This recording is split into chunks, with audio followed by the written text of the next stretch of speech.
مومنین سے گزارش ہے کہ تھوڑا تھوڑا آگے آ جائے تو کہ پیچھے آنے والے کو جو ہے تکلیف نہ ہو. بر محمد و آل محمد صلوات.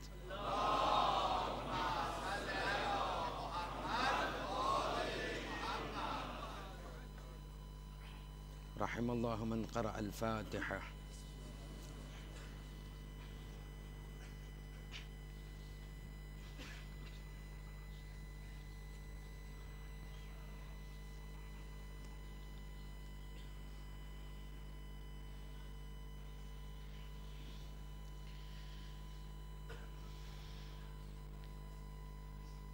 اعوذ باللہ من الشیطان الرجیم.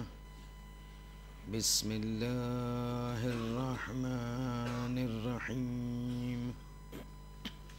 الحمد للہ رب العالمین بارئ الخلائق اجمعین وباعث الانبیاء والمرسلین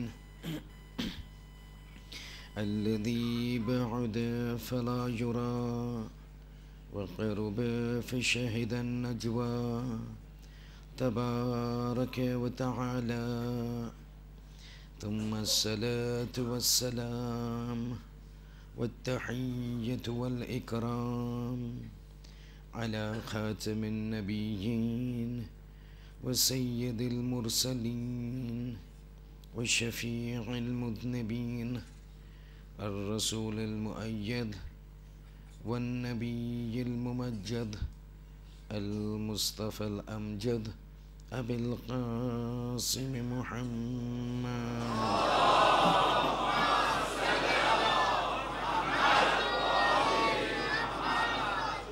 وعلى آله الطيبين الطاهرين المعصومين المظلومين لا سيما عن الإمام المنتظر وحجة الله الثاني عشر ابن العسكري المنتظر ولعنة الله على أعدائهم أجمعين من الآن إلى قيام يوم الدين.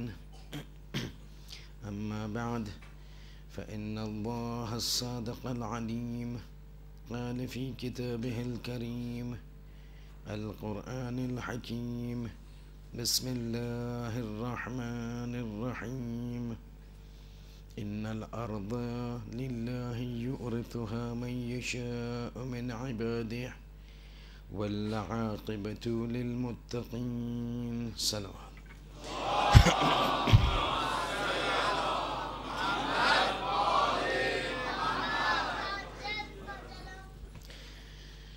والعاقبة للمتقين, and the criteria that we need to follow as a means to identify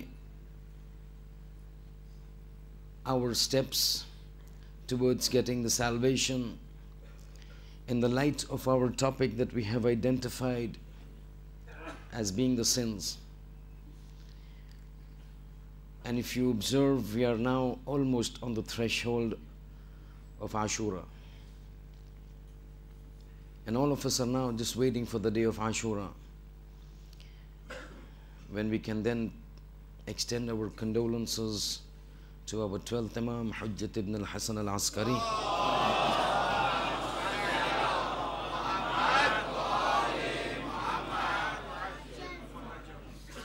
on the events of Karbala. Coming back to our topic, if you've been observing, there was a perceptible shift in last night's lecture vis-a-vis the topic that we were discussing. And if you know the topic that we had identified, it was titled as Sins, Its Philosophies, Its Effects and Consequences.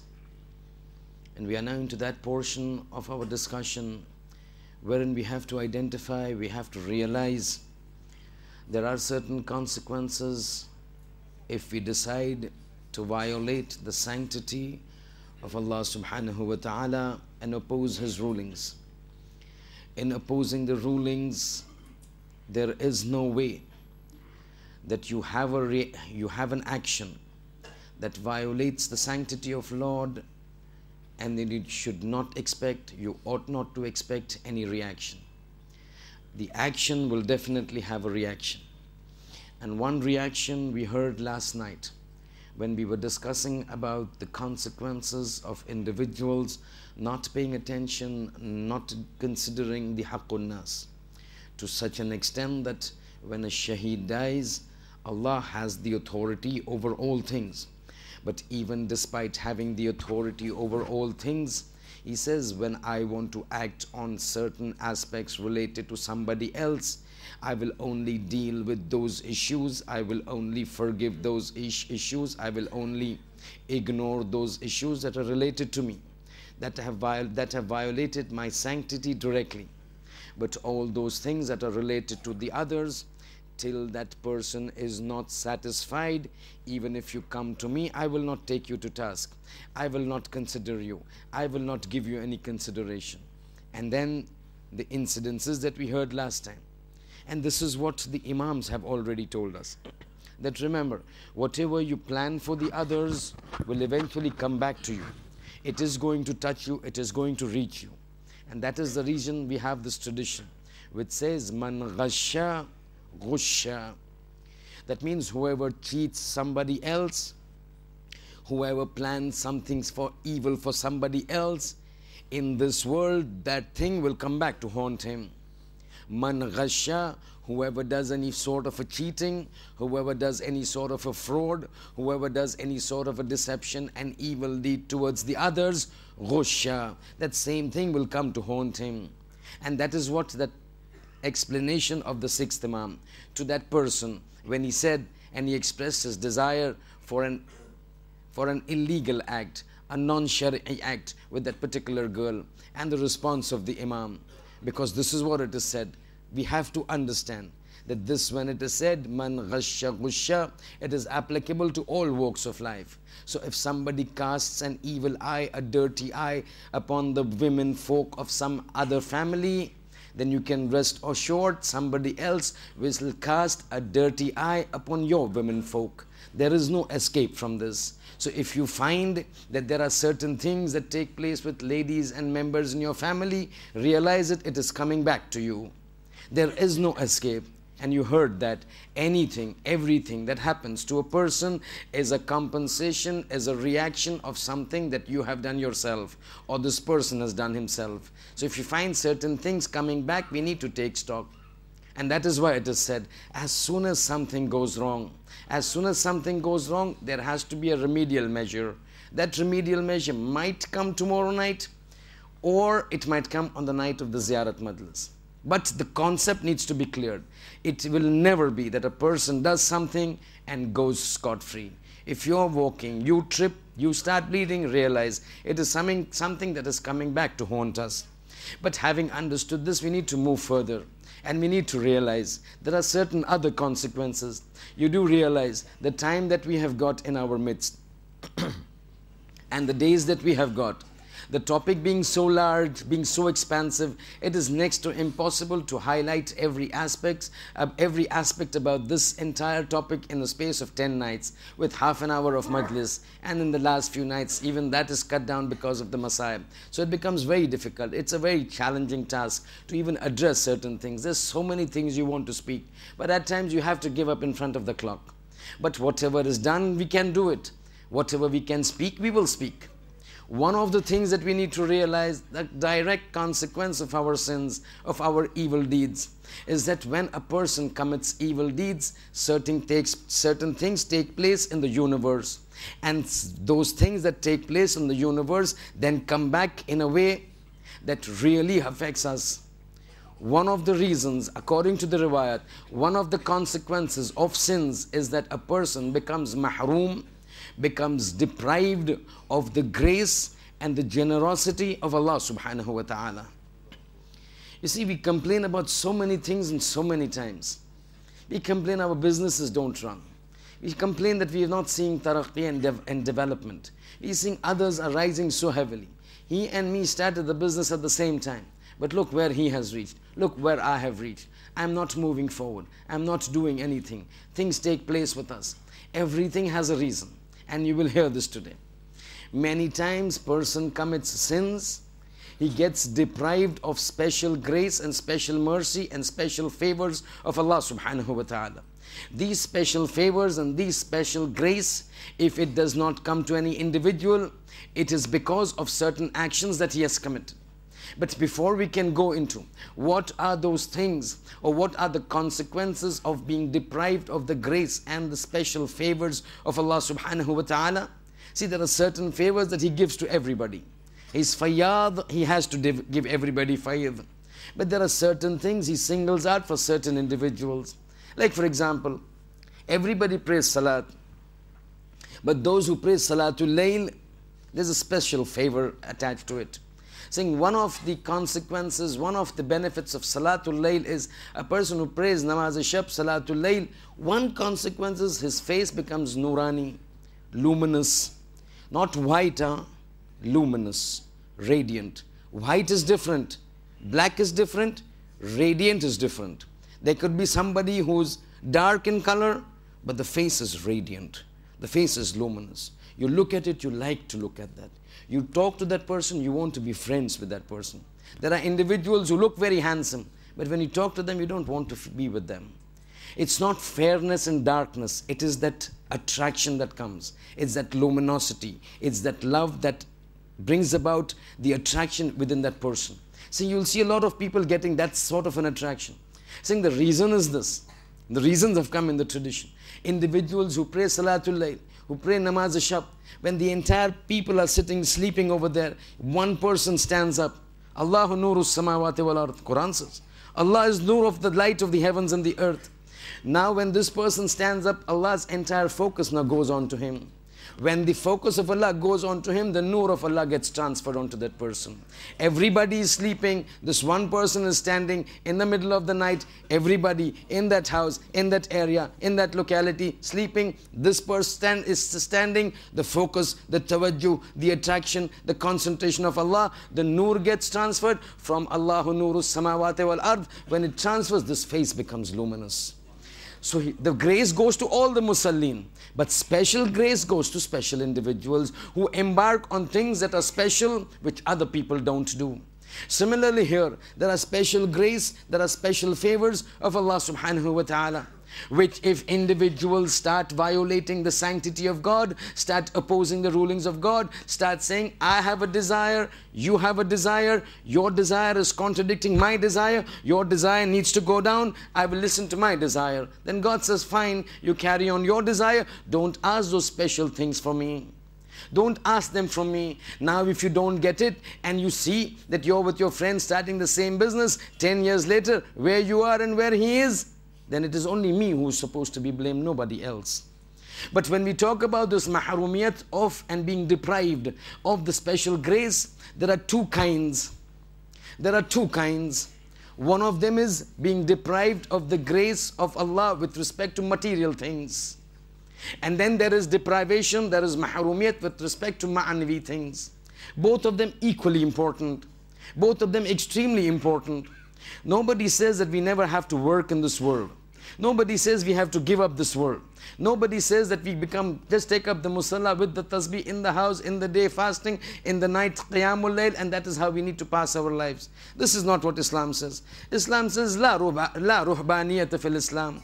There is no monasticism like you have in other religions. You boycott the world, you boycott the life, you boycott everything. You go into the mountains and you start doing God, God. God says, this is not what I want. On top of the mountains, if you don't commit sin, you've not done something great. There is no reason for you to commit any sins.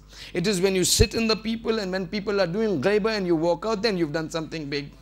It is when somebody has come and said something to you and you don't retort, then you've done something good. You go to places where you're forced by peer pressure to do something and you violate that and you move against the stream, then you've done something great. This is where the importance comes out. Having understood this, there are certain things that have come with respect to the fact that you become deprived of material grace of Allah subhanahu wa ta'ala. Now in respect to this material grace, there are certain ayats in the Quran which refer to certain instances in the history that indicate that when individuals become arrogant, when individuals think now they have got the power to do things, it is not directly coming from God. And this is what happens. See, as long as a person is in trouble, his movement is towards God.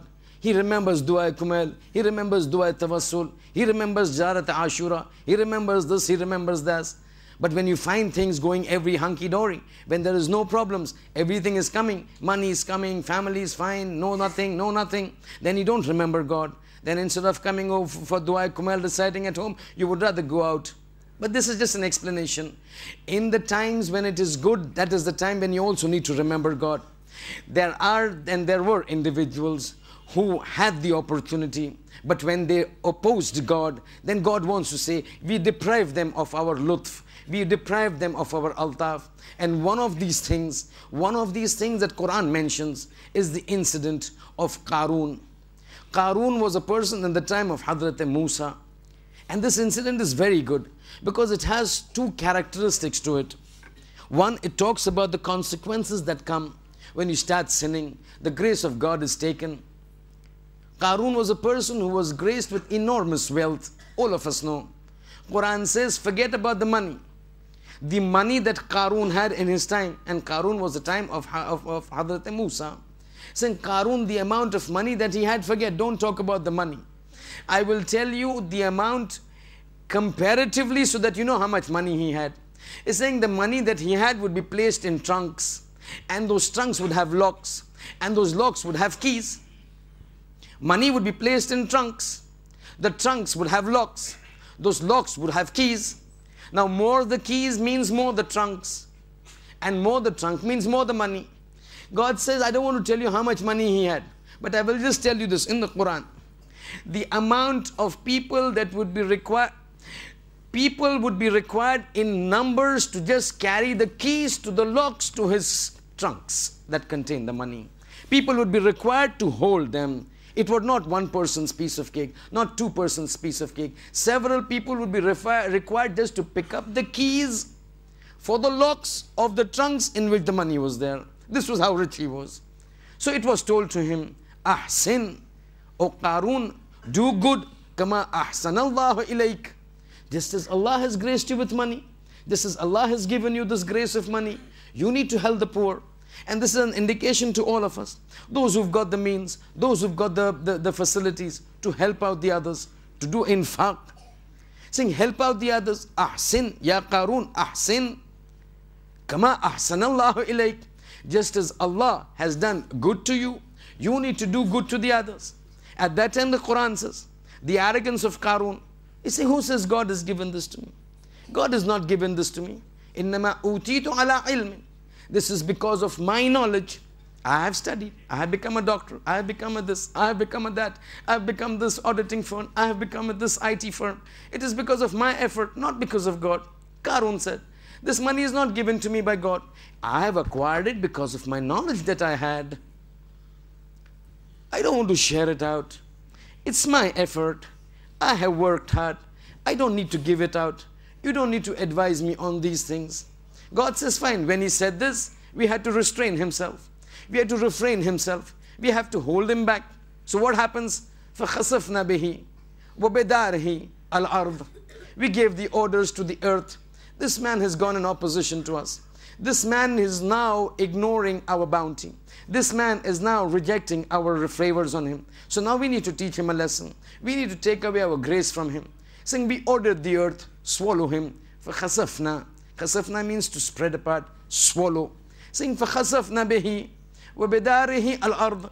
The earth spread apart and started to take him down. Now this instance, Qarun then is taken down and Qarun is killed. Qarun is gone. And this is what many a times. You have these sentences which talk about the punishment of the communities. Allama Tabatabai, Sahib Tafsirul Mizan, one of those personalities that have not been understood. Azimus Shan. He was asked, in the Quran, what are those sentences that really smack of the power of God, that show the anger of God, that show his absolute authority, absolute control, absolute qudrat over the people? In the Quran, there are certain sentences that talk about annihilation of the previous communities. God says, people, communities before you, before this ummah, endeavor to be stubborn, endeavor to go against us. And then we got rid of them. Words and sentences, there were certain sentences that are repeated.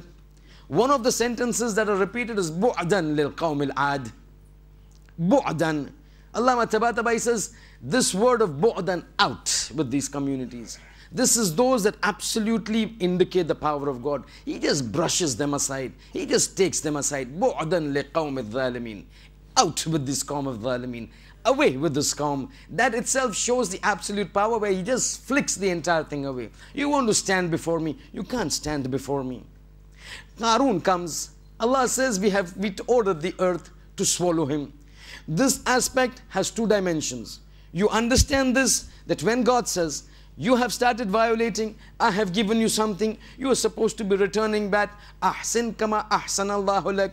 Just the way Allah has done good to you, you need to start doing good to the others. When you become arrogant, He's gone. Now what happens? Listen. This is the point when Allah punishes. But with the punishment of God, there is also the rahmat of God. The punishment and rahmat goes together. The only thing is we need to know how to tap that rahmat of God. It is not all punishment and adab. There is also rahmat and rahmaniyat. This incident takes place. The incident goes like this. That Qarun started behaving arrogantly. And Musa complained to God. God says, hi Abbas, now Qarun needs to go. Now when this order came from God for the earth to split. Now look at the rahmat of God. And look how we sometimes get deprived. God ordered the earth to split. The riwayat says, this was in short. Now little detail. Saying as the earth began to split under his feet, it began to pull him down like a quicksand. It started pulling him down. So first his legs went inside up to the ankle, and slowly it began to suck. Initially he did not realize. He tried to move out, but there is no escape from the punishment of God. It started to get sucked in. He started to get sucked in. When he realized now there is no way out, he's turning to Musa. Musa was there. He's saying, Musa, forgive me, Bana, I made a mistake. And he kept being sucked in. And he kept asking Musa, Musa, forgive me. Musa, I've messed up. Musa, I've made a mistake. Musa, let go of me. Musa, let me go. Musa, forgive me. Musa this, Musa that. He kept getting sucked in. He kept getting sucked in up to the waist and up to the chest and up to the neck and up to the ears. And the whole Qarun goes inside. This incident finished. The dua of Hazrat Musa done. Qarun finished.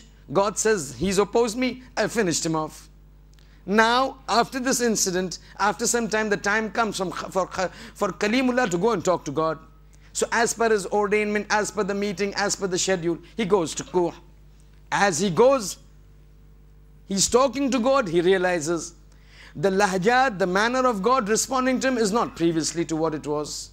It's not appropriately what it was. That lutf, that raham, that mahar, that love, that affection, that delicateness, that softness, that gentleness, not there. He realizes something is wrong.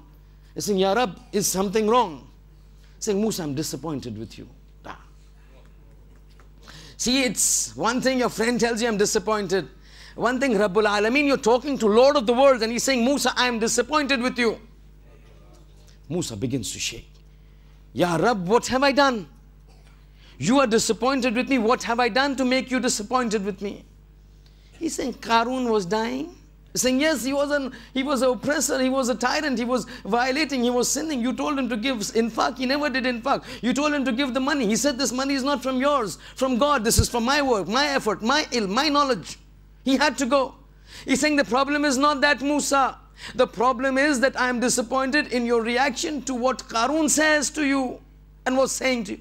Musa says, but what did Qarun say to me? And what did I do? I did not do anything. I was just watching Qarun die. God says, that is the problem, Musa. What you did not do is the problem. Saying, Ya Rab, I don't understand what you're saying. He's saying when Qarun was being sucked in, you were standing, he's saying, yes. What was he telling you? He's saying, he kept asking me, Musa, forgive me. Musa, let go of me. Musa, ignore my problems. Musa, I will not do it next time. So then Allah is telling Musa, and Musa, what did you do? He's saying, I didn't do anything. He's saying, I counted, Qarun called you 70 times. Qarun called you 70 times seeking forgiveness from you. And you did not move even once. I swear by my might, had Qarun turned to me and said Astaghfirullah once, I would have saved him. Because he is not your creation, you don't feel the pinch, Ausio. Because he is my creation, I felt the pinch. But he did not turn to me seeking forgiveness. Instead of 70 times, once if he had come to me, I would have pulled him out. But he didn't come to me. You 70 times, Musa, I'm disappointed, my friend. This is how it goes. So it's not disappointment all the way. It is not punishment all the way. It is not adab all the way. At times we need to know how to get that mercy of God.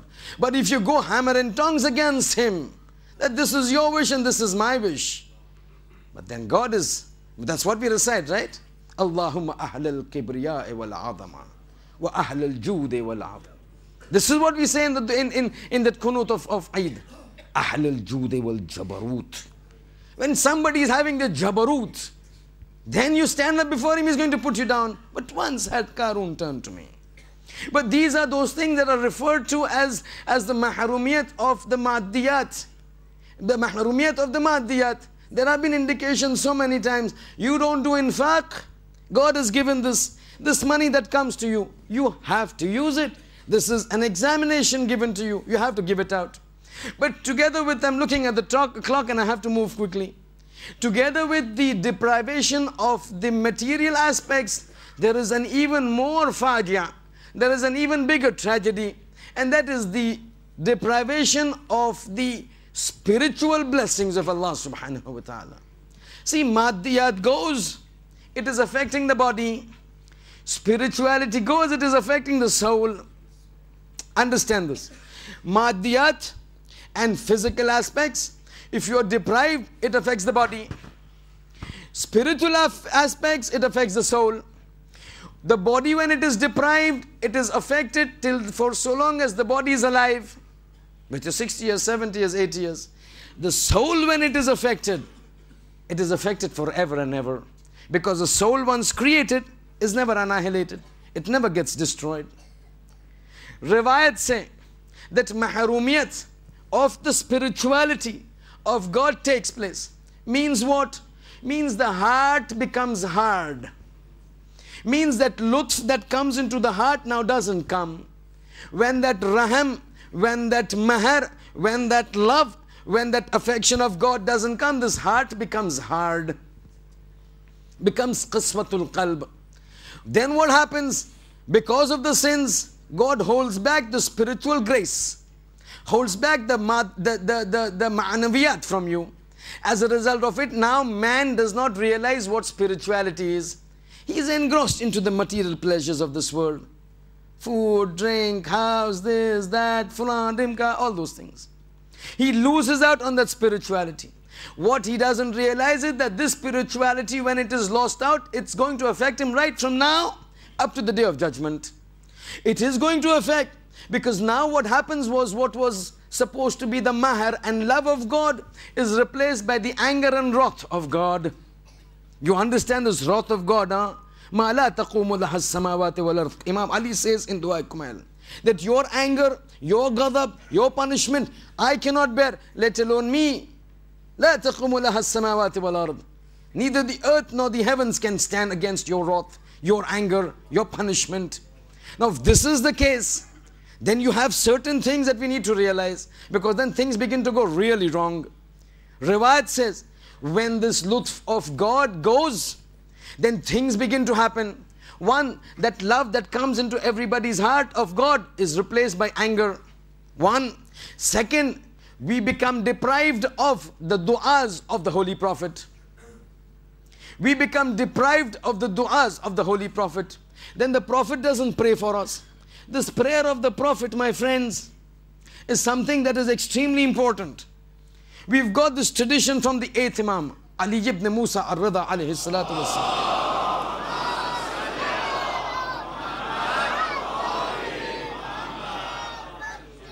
See, if we think that we are going to go into paradise, we are going to get success in akhirah and in this world, and if we think it is going to be with our efforts, I think we need to take stock of ourselves.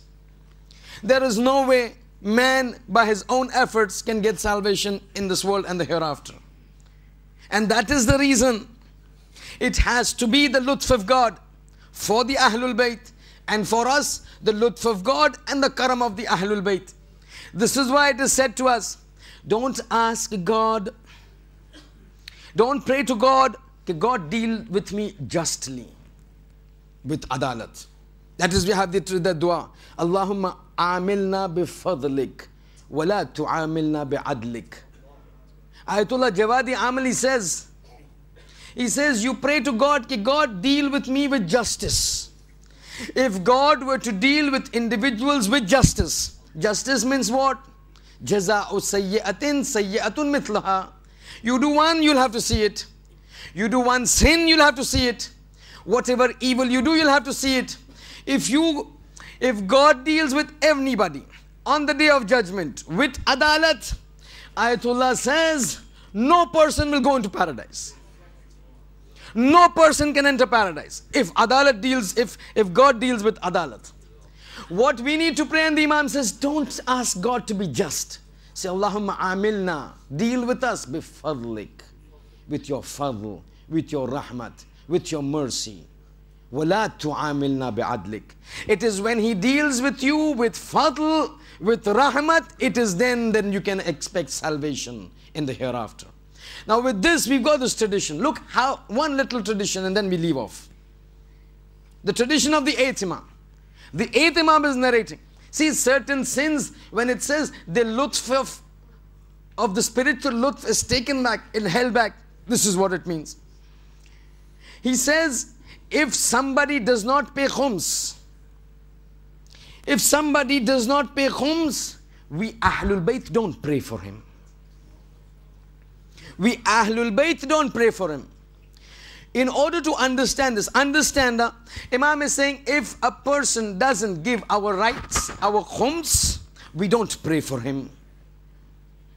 If we need to understand this prayer of the Ma'soom, you need to pick up those tawqi'at of the 12th Imam, Sahibul Asr, Ajjalallahu Ta'ala Farajuhu Sharif.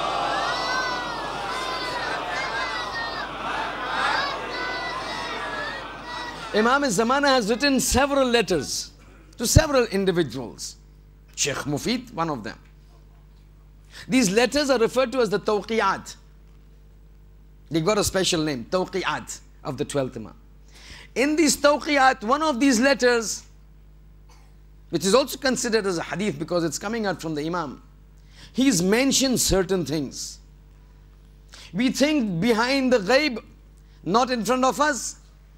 He thinks he doesn't know what is happening. And if we think that we are able to survive in this world by ourselves and with our prayers, we are mistaken. Because in that letter, in one of these tawqiyat, he writes, tell my Shias, one, that their amal are not hidden from us. We see exactly what they do. And we know each individual what he does. One, tell them, not only are we not ghafil of their amal, not only is the fact that we constantly monitor what they're doing, but we also take stock of what they do. So if they do good, we are happy. If they do evil, we are sad. So much you know. You've been hearing it all along. On Friday it goes to Imam. Then he says something. Ajab he says. And this is what we need to realize. We cannot move without the wilayat of Ahlul Bayt. He says, tell our Shias, when we monitor their situation, and we find when they are there in problems, we raise our hands and pray for our Shias in front of Allah subhanahu wa ta'ala. And tell the Shiites, if it was not for our prayers, they would have been annihilated. They would have faced perdition. If they think that it is their prayers that is protecting them from the problems of the society, tell them they are mistaken. It is our prayers that is protecting them. Here the 8th Imam is saying, you don't give us khums, you don't give us rights, our rights, we will not pray for you. 8th Imam, when he says, Awwaluna Muhammad, wa akharuna Muhammad, wa awsatuna Muhammad, if Reza says we will not pray, that means Sahibul Amr also will not pray. If he doesn't pray, then don't Cry out and don't keep complaining. There are problems in my life, domestic problems, economic problems, social problems. I don't know where to go. No, you need to go within yourself. Give them their rights. When they pray, all the problems will go away. So there are things that come back.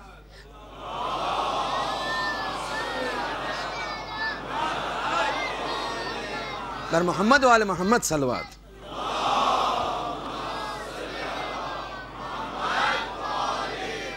So there are reactions to every action that we do. And we need to take stock. It's not just complaining. Is it something that is returning back to me because of my own deeds? And this is where it becomes important.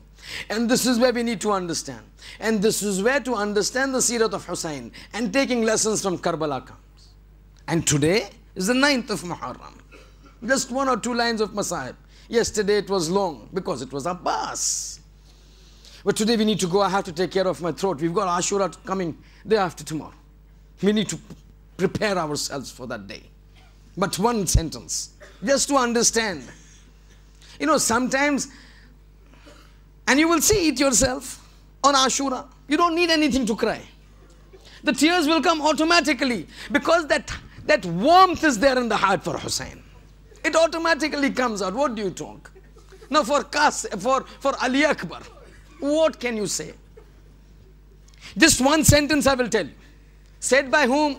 By the Shias? No. You know, when the incident of Karbala took place and the heads of everybody were cut, they were put onto the spears. All those heads started to move.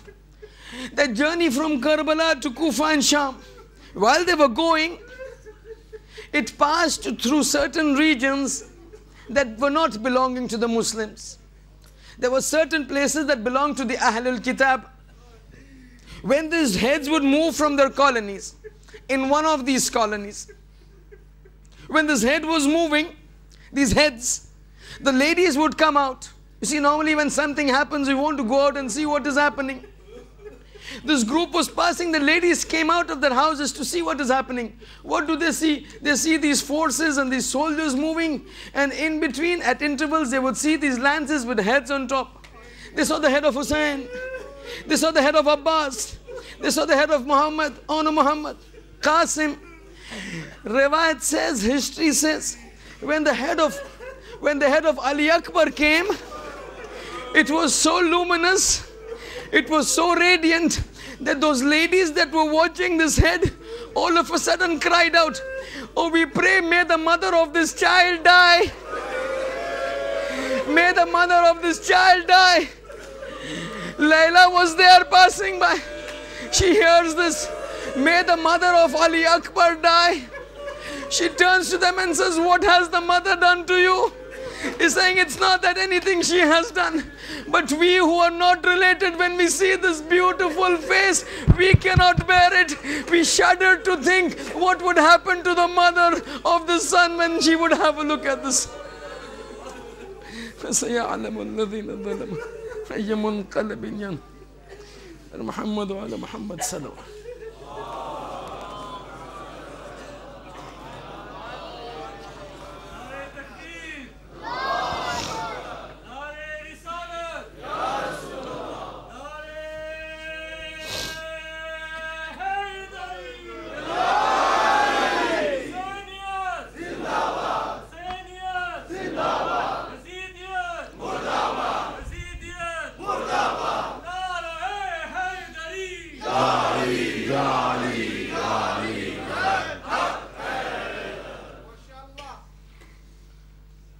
حسین کی سیرت. اور میں قیام نہیں کیا مگر اس لیے کہ میرے نانا کی امت کی اصلاح کی، اور یہی اصلاح کا سبب اور مقصد کہ آج ہم یہاں جمع ہوئے. وہ اصلاح کرنے جو نکلا تھا اور جو عکس العمل اس کے ساتھ ہوا وہ تو آپ سب جانتے ہیں، لیکن مسئلہ صرف جاننے کا نہیں ہے، مسئلہ تحلیل اور تجزیہ کرنے کا ہے. کیونکہ تاریخ اگر آپ صرف سنیے گا تو ایک داستان نظر آتی ہے، لیکن تاریخ کا جب جائزہ لیا جاتا ہے، تجزیہ اور تحلیل کیا جاتا ہے، تو اس وقت جو ہے پتہ چلتا ہے کہ واقعیت میں کیا چیز ہے۔ اب کچھ تمہیدی گفتگو میں عرض کرنا چاہوں گا، لیکن اسی کو یاد سمجھنے کے لیے بس وہی جملہ حسین کا میں ایک بار پھر دوہرا دوں کہ میں نہیں نکلا پر محمد والے محمد صلوات۔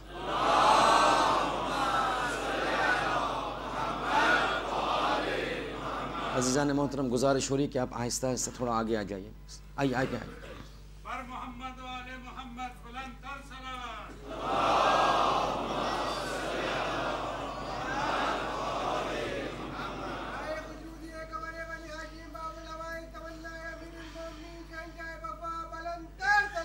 اللہم صلی علی محمد وآل محمد۔ انی لم اخرج اشرا ولا بطرا ولا ظالما ولا مفسدا، انما صرف اور صرف خرجت لاصلاح طلب امت جدی رسول اللہ، کہ اپنے نانا کی امت کی اصلاح کے لیے اريد ان اعمر بالمعروف وانہی عن المنکر، اور یہ اصلاح میں امر بالمعروف اور نہی عن المنکر کے ذریعے سے کروں گا۔ واسیر بسیرت جدی و ابی، کہ میں اپنے جد کی سیرت اور اپنے بابا کی سیرت پر عمل کروں گا۔ اب اس سیرت کو جو ہے ایک علیحدہ پہلو کے عنوان سے، علیحدہ جانب کے عنوان سے جو ہے کچھ معروضات پیش کرنا چاہتا ہوں، آپ ذرا غور فرمائیے گا، انشاءاللہ لطف آئے گا۔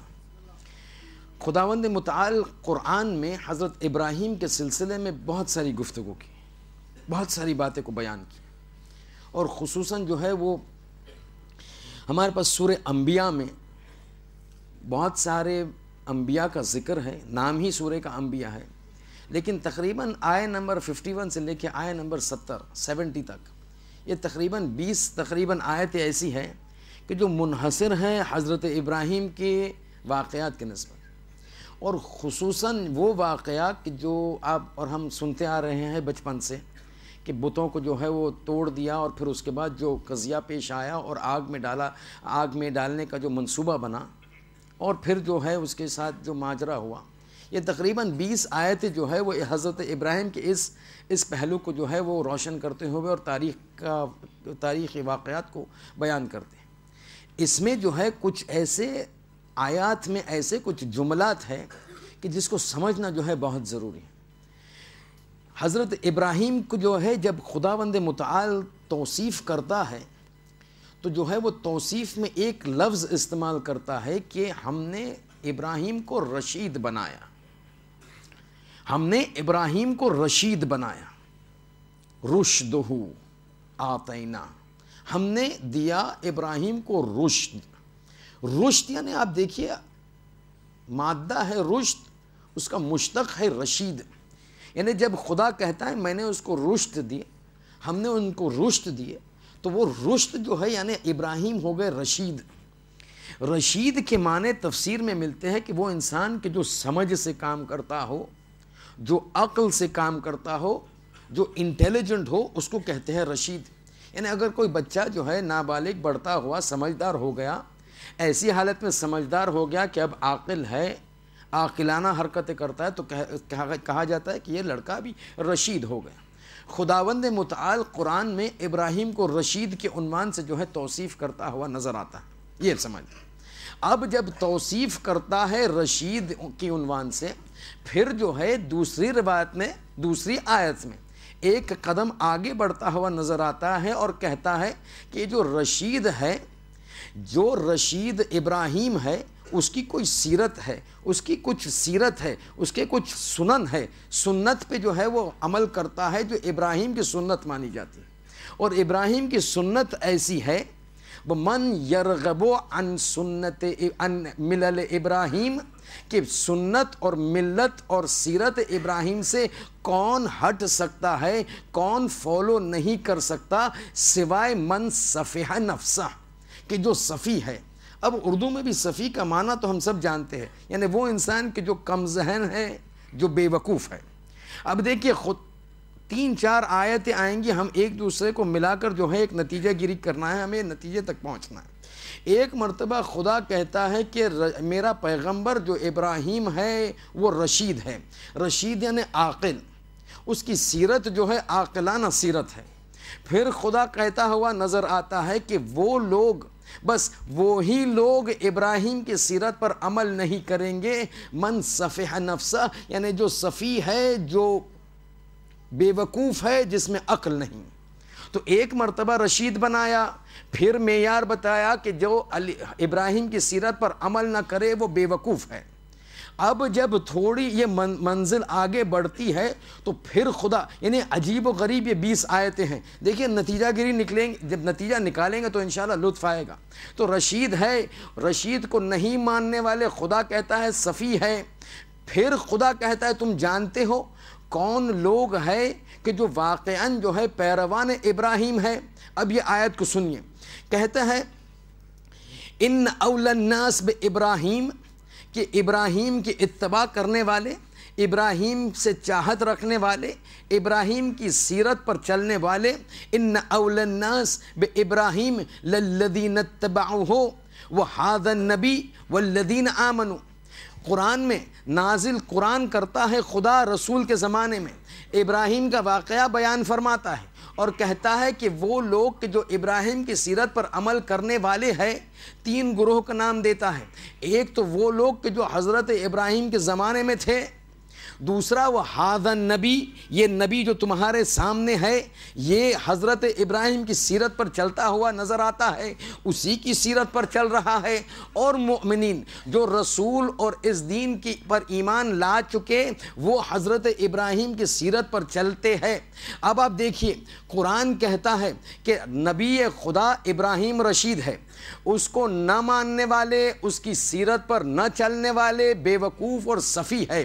اب وہ مصداق بتاتا ہے وہ ان لوگوں کا کہ جو ابراہیم کی اتباع کرتے ہیں، ایک تو حضرت ابراہیم کے زمانے میں جو لوگ تھے اور ایک یہ رسول۔ اب چلیے اس حسین کے واقعے پر، اس حسین کی گفتار پر، میں چلتا ہوں میرے جد کی سیرت پر، یعنی میں رسول خدا کی سیرت پر چلتا ہوں۔ اگر ہمیں حسین کی سیرت سمجھنی ہے تو ہمیں رسول کی سیرت سمجھنی ہوگی، اور یہاں خدا کہتا ہے کہ رسول ابراہیم کی سیرت پر چلتے ہیں، تو اگر ہمیں حسین کی سیرت سمجھنی ہے تو یا ہم رسول کی سیرت سمجھے، یا پھر ہم جائے ابراہیم کے پاس اور ابراہیم کی سیرت سمجھے۔ ابراہیم کی سیرت جو ہے وہ رسول ہے، رسول کی سیرت، اور رسول کی سیرت پر حسین کی سیرت ہے۔ تو حسین کی سیرت سمجھنے کے لیے اگر ہم کچھ واقعات ابراہیم کا جائزہ لے اور تجزیہ و تحلیل کرے اور سمجھ لے ابراہیم کی کیا سیرت ہے تو حسین کی سیرت سمجھ میں آ جائے گی۔ تو چلیے تھوڑا ہم سمجھیں کہ ابراہیم کی سیرت کیا ہے۔ ابراہیم کی سیرت یہی 20 آیت میں جو ہے، کیونکہ متعدد پہلو ہے، متعدد واقعات ہیں، میں نے عرض کر چکا کہ متعدد واقعات ابراہیم کی زندگی سے منسلک اور منسوب ہے، لیکن یہ 20 آیت ایک عجیب و غریب اتنا ڈیٹیل ڈسکرپشن خداوند متعال اس واقعے کے سلسلے میں دیتا ہے کہ اسی کو ہم جو ہے موضوع بناتے ہیں۔ ہمیں سیرت ابراہیم کو سمجھنا ہے۔ سیرت ابراہیم اس وقت سامنے آتی ہے کہ جب یہاں یہ 51 آیت سے، اور سب سے پہلے آیت یہیں سے شروع ہوتی ہے، آیت نمبر 51، کہ جہاں جو ہے وہ خداوند متعال اس واقعے کو بیان کرتا ہے کہ جب ابراہیم نے دیکھا کہ لوگ جو ہے بتوں کی پرستش کرتے ہیں اور عبادت کرتے ہیں، تو ایک مرتبہ کہتا ہے کہ یہ کس چیز کی عبادت تم کرتے ہو، یہ کن بتوں کی عبادت کرتے ہو۔ ایک مرتبہ جب بات چیت چلی اور مناظرہ ٹائپ ہوا تو ایک مرتبہ ابراہیم کہتے ہیں کہ میں ان بتوں کو دیکھ لوں گا، جب تم نہ ہوگے تو تم دیکھنا میں کیا کروں گا۔ یہ آیات کے جملے میں عرض کرتا چل رہا ہوں۔ ایک مرتبہ پھر تو واقعہ آپ کے سامنے ہے کہ جو ہے وہ بتوں کو جو ہے وہ توڑ دیا گیا، اور ایک مرتبہ جب پورا قافلہ دوبارہ جب شہر میں آتا ہے اور اپنے معبد میں جاتا ہے، عبادت گاہ میں جاتا ہے اور دیکھتا ہے کہ تمام بت جو ہے وہ ٹوٹ چکے، ایک باقی ہے۔ پھر جو ہے ہمیں واقعے کو بیان نہیں کرنا، ہمیں جو ہے جلدی جلدی آگے چلنا ہے۔ ایک مرتبہ جو ہے وہ ڈسکشن ہوا، یہ کون کر سکتا ہے، یہ کس نے کیا ہوگا۔ پھر جو ہے بات نکلی، ایک نوجوان ہے جو ہمارے بتوں کو برا بھلا کہتا ہے، شاید یہ ہو نہ ہو اسی کا کام ہو، بلاؤ ابراہیم کو۔ ابراہیم کو لایا گیا، ابراہیم کو پکڑا گیا۔ بس جب دستگیر ہوئے، جب اریسٹ ہوئے تو ایک مرتبہ محاکمہ ہوا، ایک مرتبہ جو ہے کورٹ میں پیشی ہوئی اور حکم صادر ہوا کہ جو ہے اب ابراہیم کو جو ہے ہمیں قتل کرنا ہے۔ اور یہی چیز کو قرآن جو ہے وہ بیان کرتا ہوا نظر آتا ہے کہ پھر ایک حکم نکلا، وہ حرقوہ، اس ابراہیم کو جلا دیا جائے، وَانْصُرُوا آلِهَتَكُمْ إِن كُنْتُمْ فَاعِلِينَ، اے بت کے پرستش کرنے والے، اے بت کے عبادت کرنے والے، یہ تمہاری بتوں کو جو ہے توڑ چکا، اگر تمہیں اپنی بتوں کو، اپنے خداؤں کو مدد کرنی ہے تو ایک کام یہ کرو، حرقوہ، اس ابراہیم کو جلا دو اور اس طرح اپنے الہ، اپنے خداؤں کی مدد کرو۔ پس وہ منصوبہ بنا، یہ ایک حکم صادر ہو گیا۔ دوسری آیت میں کہا گیا کہ وہ القہو، اس کو جو ہے پھینک دو، فی الجحیم، یعنی بتایا گیا کہ وہاں حرقو ہو کہ جلا دیا جائے۔ وہ جلایا اس طرح گیا کہ ایک آگ کو بنایا گیا کہ خدا کہتا ہے جہیم۔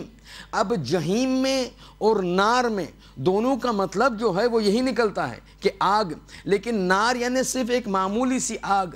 جہیم اس کو کہتے کہ اتنی شدید آگ ہو کہ انسان طاقت نہ رکھتا ہو، ڈالنے کی تو بات صحیح، اندر جانے کی بات صحیح، اس کے قریب نہیں جا سکتا۔ اور یہی جہیم کا ذکر جو ہے وہ جہنم کے سلسلے میں ہے کہ اتنی گرم آگ ہوگی کہ جانے کی تو بات دور کی، ہزاروں مائل دور یا ہزاروں سالوں دور تک بھی جو ہے اس کی گرمی اور اس کی جو آواز جو ہے انسان کے دل میں رعب اور ایک خوف جو ہے طاری کر دے گا۔ یہاں جہیم کو بنایا گیا۔ اب سنیے، ہمیں سیرت بہت جلدی بھی 5 منٹ کی مجلس سے پھر تو مصائب کی منزل ہے۔ ایک مرتبہ جو ہے آگ کو تیار کی گئی اور وہاں جو ہے کہا گیا کہ ابراہیم کو پھینکیں، ابراہیم کو اس میں ڈالیں۔ اب یہاں ابراہیم کے سلسلے میں اس سے پہلے کہ اس واقعے کو میں آگے نقل کروں، ایک چیز میں بیان کرنا چاہتا ہوں۔ دیکھیے، ایک چیز ہوتی ہے، ایک چیز یعنی اسلامی پہلو میں جب خدا سے گفتگو ہوتی ہے تو اس گفتگو 2 قسم کی ہوتی ہے، 2 چیز اس میں جو ہے شامل ہوتی ہے۔ ایک چیز کا نام ہے ذکر اور ایک ہے دعا۔ دونوں عبادت خدا ہے۔ بہت جو ہے خدا اس کی تائید کرتا ہوا نظر آتا ہے قرآن میں کہ ذکر کرو، دعا مانگو، اذکروا اللہ کثیرا وسبحوہ بکرۃ واسیلا۔ اے ایمان لانے والے، خدا کا بہت ذکر کرو، سویرے صبح ذکر کرو، شام کو ذکر کرو، یعنی ذکر کرنا خدا ایک عبادت ہے۔ ساتھ ساتھ دعا مانگنا، دعا کو مانگنا ایک قسم کی عبادت ہے۔ ادعونی استجب لکم، مجھ سے مانگو، میں تم جو مانگو گے میں تمہیں دوں گا۔ دونوں چیز ہیں، دونوں عبادت ہے، لیکن اب جو ہے یہ دونوں چیز مستحب ہے اور تاکید کی گئی ہے ہمارے اور آپ کے جیسے لوگوں کے لیے کہ کہا گیا ذکر بھی کرو اور دعا بھی مانگو۔ لیکن جب ہم ایک مرحلے کو چھوڑ کر ایک اعلیٰ مرحلے کی طرف جاتے ہیں تو پھر جو ہے ایک تبدیلی، ایک فرق نظر آتا ہے۔ وہ فرق یہ ہے کہ عام ماحول میں، عام معاشرے میں، عام لوگوں کے درمیان کہا گیا ذکر بھی کرو، دعا بھی مانگو۔ لیکن جیسے جیسے کسی انسان کا مرتبہ بلند ہوتا جاتا ہے اور خدا کے نسبت تقرب حاصل کرتا جاتا ہے اور متقرب ہوتا جاتا ہے اور خدا کا اور چہیتا ہوتا جاتا ہے، تو پھر یہ ذکر میں اور دعا میں ایک فرق آ جائے۔ وہ فرق یہ ہے کہ جتنا قریب ہوتا ہے خدا سے وہ ذکر بڑھتا جاتا ہے، دعا کم ہوتی جاتی ہے۔ اسی طرح جو ہے وہ چلتا رہتا ہے سلسلہ، یہاں تک کہ جتنا انسان خدا کے نزدیک ہو، ذکر میں اضافہ، دعا میں کمی۔ اب دعا کا مطلب آپ سمجھ رہے ہیں نا؟ دعا یعنی خدا سے کہنا مجھے یہ چاہیے، مجھے یہ چاہیے، مجھے یہ دے دے، مجھے یہ دے دے، یعنی خدا سے تقاضا کرنا۔ ذکر یعنی فقط خدا کی یاد کرنا۔ جیسا انسان خدا کے نزدیک ہوتا جاتا ہے ذکر بڑھتا جاتا ہے، دعا کم ہوتی جاتی ہے، یعنی خواہشات کم ہوتی جاتی ہیں۔ پھر ایک موقع ایسے آتا ہے کہ انسان خدا میں اتنا فنا ہو جاتا ہے کہ صرف ذکر ہی ذکر ہے، اس وقت پھر خواہشات نہ ہوتی، اس وقت جو ہے کوئی مانگے نہیں ہوتی، اس وقت کوئی سوال نہیں ہوتا. وہ پھر ایسی منزل ہوتی ہے کہ خدا تو جو دے میں قبول کروں، تو جو نہ دے میں قبول نہ کروں. یہ وہی منزل ہے جس کو کہتے ہیں منزل رضا. نہیں سمجھے؟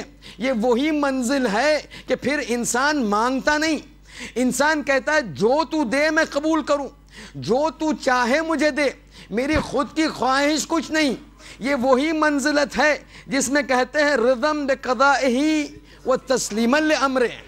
اس وقت ذکر ہی ذکر ہے، خواہشات نہیں ہوتی.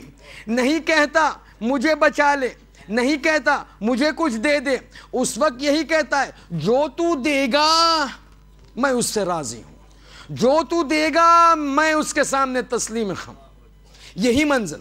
اب سنیے واقعہ ابراہیم کو جب آگ میں ڈالنے کا منصوبہ بنا، اور آپ کو اندازہ ہے کہ وہ جہنم جو تیار کی گئی وہ اس قدر تھی کہ کوئی ابراہیم کو قریب لے جا کر ڈال نہیں سکتا.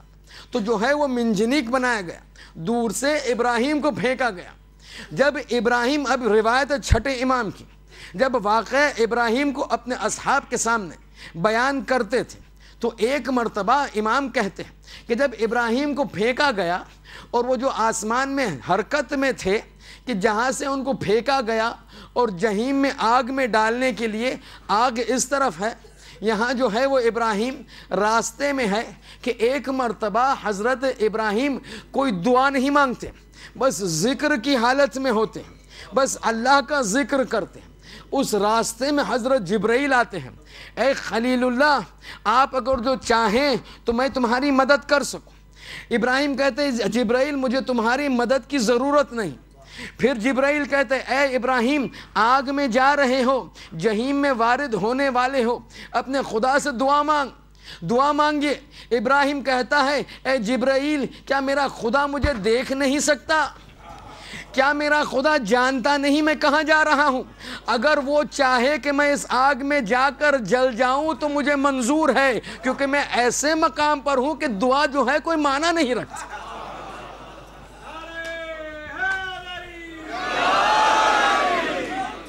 دعا کوئی معنی نہیں رکھتی ہمارے لیے. یہ مقام ایسا ہے کہ مقام رضا میں پھر ہر وہ چیز جو خدا دے.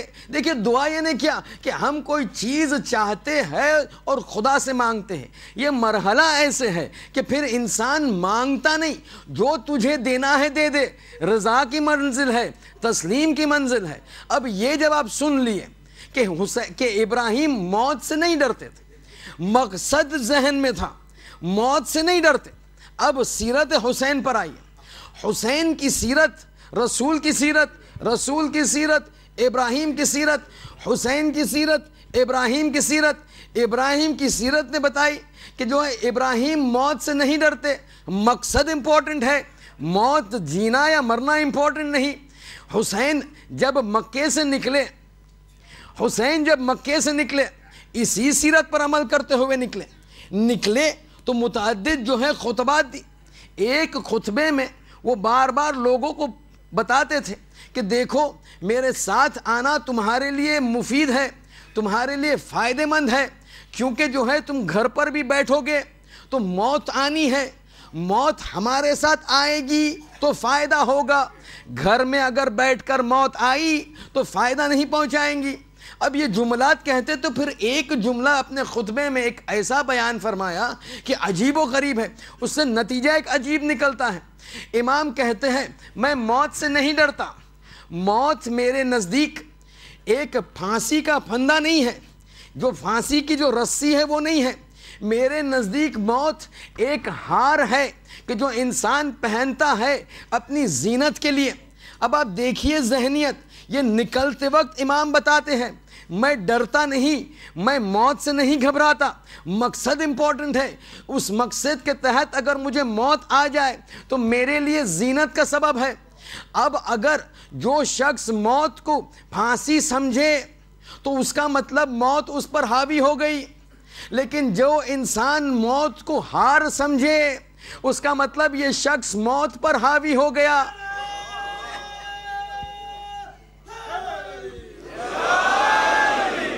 اگر ہمیں دیکھنا ہے کہ حسین پر موت غالب آ گئی، کہ حسین موت پر غالب آ گئے، اب آپ اسی مجمع میں دیکھیے کچھ ہی دیر میں حسین کے نعرہ اس طرح بلند ہوگا کہ پھر یقین ہو جائے گا کہ موت حسین پر وارد اور حاوی نہیں ہو چکی، حسین موت پر حاوی ہے۔ اگر موت حسین پر حاوی ہوتی تو حسین کا نام و نشان مٹ جاتا، جب حسین موت پر حاوی ہے تو موت کا نام و نشان نہیں، نام ہے تو صرف حسین ہی حسین۔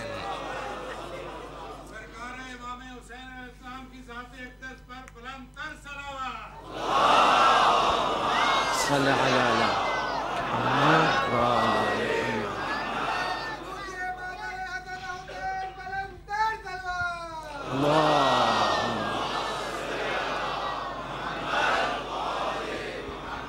دیکھیے یہ چھوٹی چھوٹی چیزیں لیکن تجزیہ و تحلیل سے جو ہے ہمیں ایک مقصد تک پہنچاتی ہے، ایک نتیجہ دیتی، کہ جو نتیجہ جو ہے ہمارے لیے بہت مہم ہے۔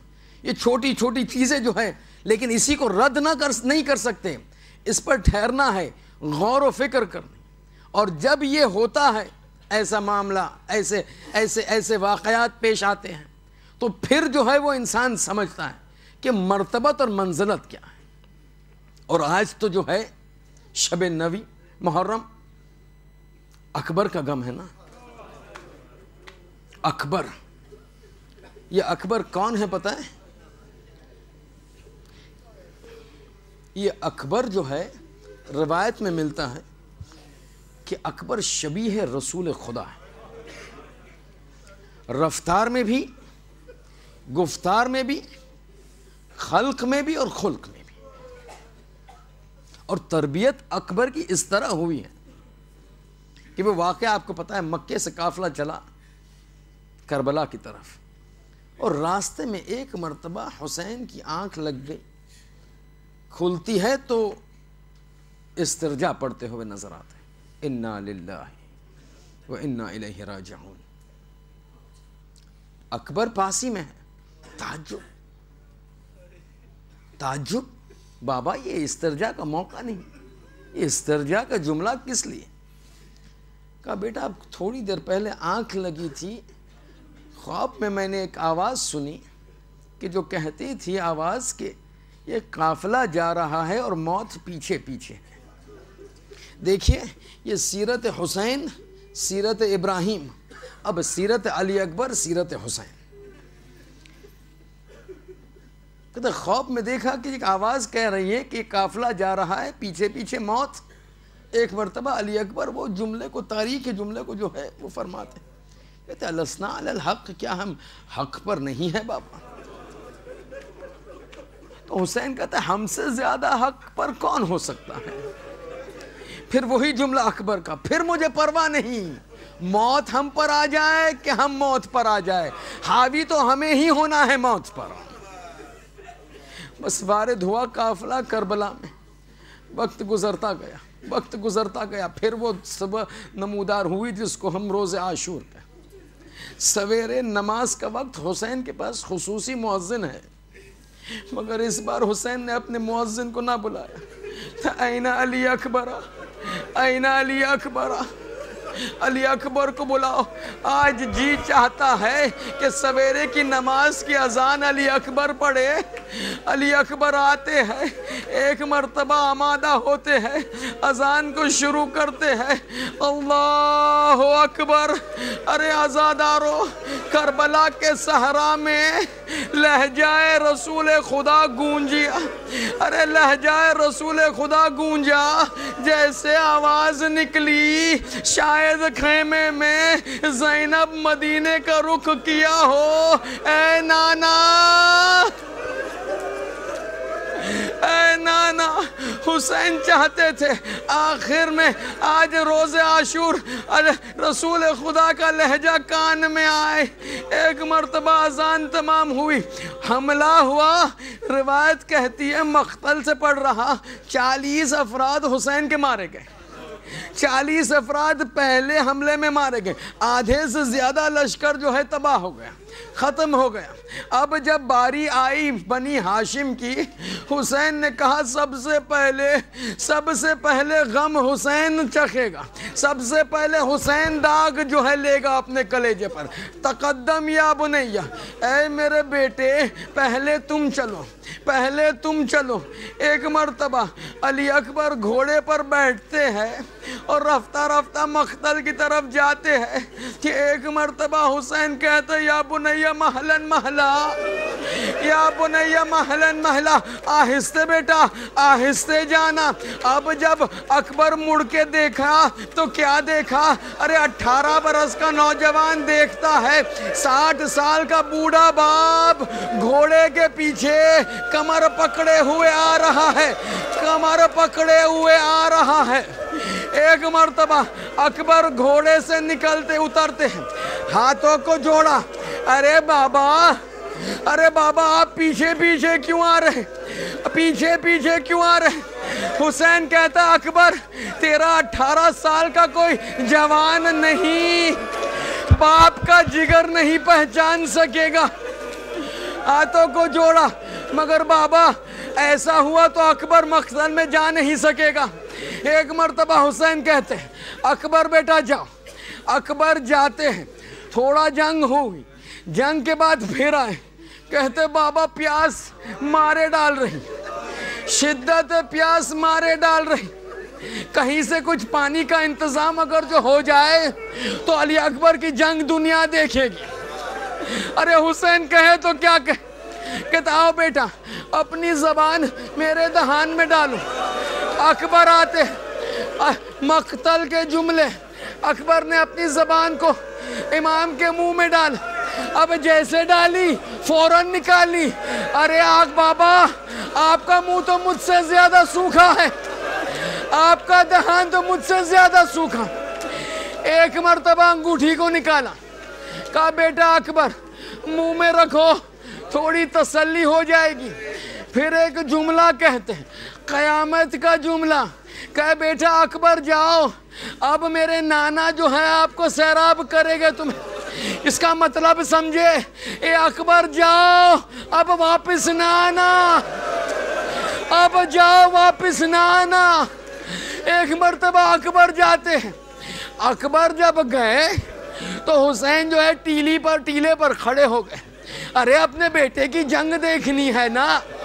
ایک مرتبہ اکبر نے جنگ شروع کی، ارے عجیب جنگ، ہاشمی شیر تھا، عجیب جنگ کی، کئیوں کو فنار کیا کہ ایک مرتبہ ملعون آتا ہے، تلوار کا وار کرتا ہے، وار ہوا، پھر ایک تیر لگا گلے میں، تیر کا لگنا کہ ایک مرتبہ حسین ابن نمیر کہتا ہے میں دور سے دیکھ رہا تھا، منتظر تھا کہ ایسا موقع ملے کہ میں حملہ کروں۔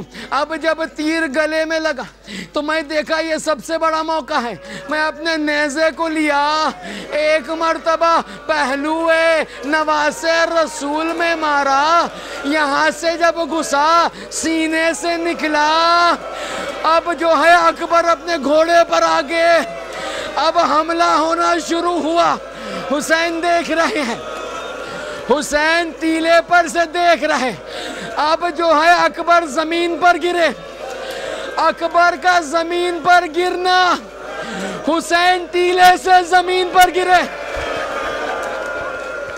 حسین تیلے سے زمین پر گرے، مقتل کہتے کچھ دیر کچھ دکھائی نہ دیا، حسین کی روشنی جاتی رہی، کچھ دکھائی نہ دیا۔ ایک مرتبہ پکارا اینہ اکبر، اینہ اکبر، بیٹا ذرا پکارو، تمہارا باپ دیکھ نہیں پا رہا، بیٹا پکارا، الیہ بابا، الیہ، یہاں ہوں میں۔ حسین اٹھتے ہیں، دکھائی نہیں دے رہا، ٹٹولتے ہیں، گرتے ہیں، لڑکھڑاتے ہیں، اٹھتے ہیں۔ اب جب پہنچے کیا دیکھا؟ ارے کڑیل جوان سامنے پڑا ہے، ہاتھ سینے پر ہے، خون بہہ رہا ہے۔ ایک مرتبہ ارے کبھی غربت میں کسی باپ کو اپنے نوجوان کڑیل جوان کے ایسی حالت نہ دکھائے. اکبر ہے سینے پر ہاتھ ہے. ایک مرتبہ حسین جھکتے ہیں. حسین جھکتے 2 منٹ کی مہلت دیجیے. ایک واقعہ بیان کر سکوں. کسی عالم دین سے سنا. ایک عالم تھے. یہ کربلا کا واقعہ ہے. تھوڑا سنبھل جائے سنیے گا, بہت گریہ کریے گا. عالم دین کا واقعہ 2-3 منٹ. عالم دین ایک واقعہ نقل کرتے ہیں. کہتے ہیں میرے شہر میں ایک شخص تھا جس کو میں پہچانتا تھا. اس کے پاس کوئی بچہ نہیں تھا, کوئی بیٹے نہیں تھے. وہ بار بار حسین کے پاس آتا اور گریہ کرتا اور بار بار گریہ کرتے کرتے کچھ دعائیں مانگتا.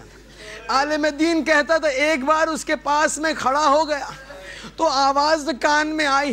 ایک مرتبہ کپ کپی سی میرے جسم میں دوڑ گئی, کیونکہ جب دعا سنی وہ کہتا تھا اے خدا حسین کا واسطہ ایک بیٹا دے دے. مگر روایت سنیے, اس کی دعا آگے یہ تھی کہ خدا مجھے ایک بیٹا دے دے اس حسین کے صدقے میں, اور وہ بیٹا جب 18 سال کا ہو تو لے لے. ارے میں بھی داغ حسین کا, میں بھی حسین کے داغ کو سمجھوں, میں بھی حسین کے داغ کو سمجھوں. ایک مرتبہ عالم دین کہتے ہیں دعا سنی, کانوں کو یقین نہ ہوا. اب جانتا تھا کہاں رہتا ہے. کہتا ہے میں جو ہے اس کے حالات پر جو ہے نظر رکھتا رہا. کچھ ہی دن نہ گزرے تھے, خوشخبری ملی بیٹا ہوا ہے. بیٹا بڑا ہونے لگا. عالم دین کہتے جب بھی اس بیٹے کو دیکھتا آنکھوں میں آنسو آ جاتے, وہ دعا یاد آ جاتی. ارے کہیں خدا دعا کو قبول نہ کر لے. بیٹا بڑا ہوا, 18 سال کا ہوا. اب مجھے تو دعا پتا تھی. ایک مرتبہ اسی شخص کے ساتھ بازار میں تھا کہ ایک شخص دوڑتا ہوا آیا. اے بھائی تیرا بیٹا بیمار ہے, تیرا بیٹا بیمار ہے. اب مومن تھا لیکن باپ بھی تو تھا. 18 برس کا بیٹا بیمار ہوا, دوڑتا ہے, گھر پر جاتا ہے. کیا دیکھا, بیٹا مر چکا. عالم دین ساتھ میں ہے. اب ایک مرتبہ عالم دین کہتے ہیں یہ اپنے بیٹے کے لاشے کو دیکھا. اب جو ہے باپ ہے نا, ایک مرتبہ جھکتا ہے بوسہ لینے کے لیے. عالم دین کہتے ہیں جھک تو گیا, اٹھ نہ سکا, اٹھ نہ سکا. ارے کمر پکڑ گئی. عالم دین کہتے ہیں جب تک زندہ رہا ارے لکڑی کا سہارے سے چلتا رہا. ہائے حسین, اکبر کا لاشا. حسین جھکتے ہیں, اٹھانا چاہا نہیں اٹھ سکا. اے عباس آؤ, اے قاسم آؤ. ارے اٹھائے تو کیسے. ارے تازہ لاشے کو لے گیا. ارے خیمے میں زینب آتی ہے, لاؤ میرے اکبر کو مجھے دے دو. واہ اکبرا, واہ مصیبتا, واہ تابوتا, وسيعلم الذين ظلموا.